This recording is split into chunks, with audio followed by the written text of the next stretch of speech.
Welcome back to JPX Energy Market Weekly Updates.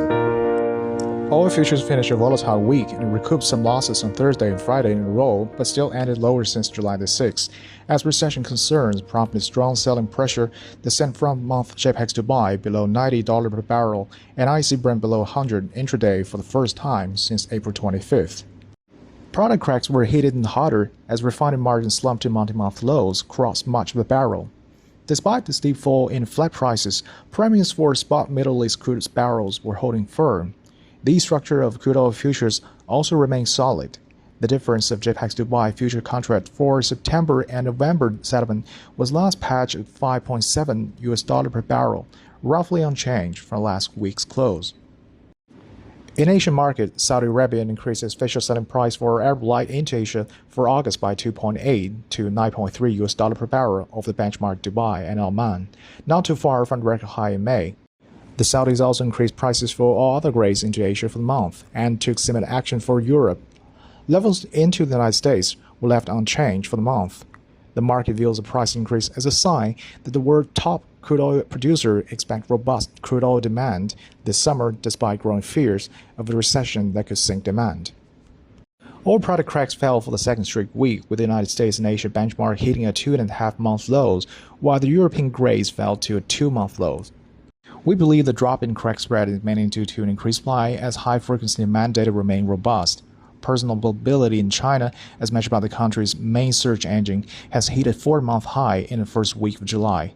In the United States, demand for a product has surged on the week.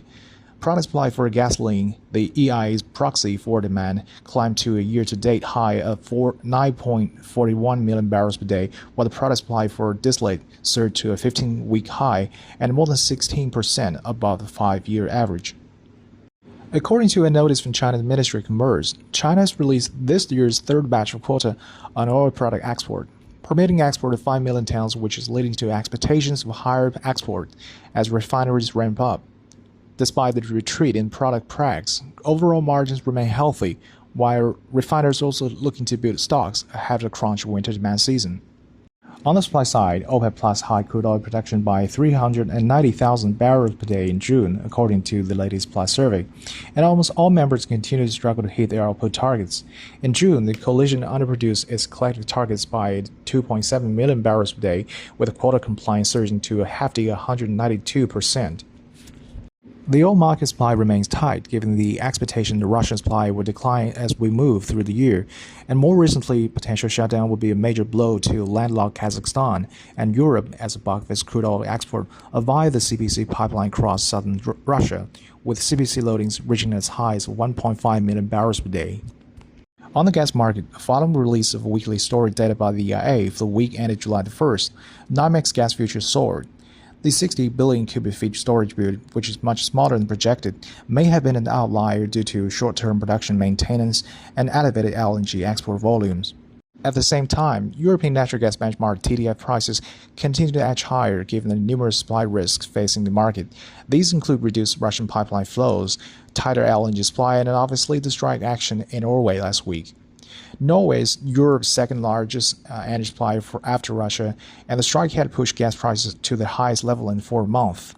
Although Norway's government has stepped in to end the strike, any sustained drop in Norway's output could deal a big blow to efforts to replenish gas stocks ahead of the winter. On the other hand, the summer storage injections have moderated down Europe's storage deficit, with inventory levels now standing almost 60% full. The high prices in Europe has trickled into Asia. The JKM TTF derivative spread was last assessed as minus $14 per million British thermal hits on July the 8th, widening from the 5.9 on June the 30th. Traders from the Atlantic seek to keep cargoes in the region as supply remained tight and prompt demand strengthening as a heat wave swept past Asia. Asian LNG benchmark prices climbed during the past week. JPX LNG future contract for August settlement was last assessed at 5,297 yen, or around $39. It's also reported by Plus that spot LNG procurement by end users in Asia has slowed in the week ending July the 8th. Sources said that high JKM prices was unsustainable and will likely result in demand destruction and price volatility in Asia.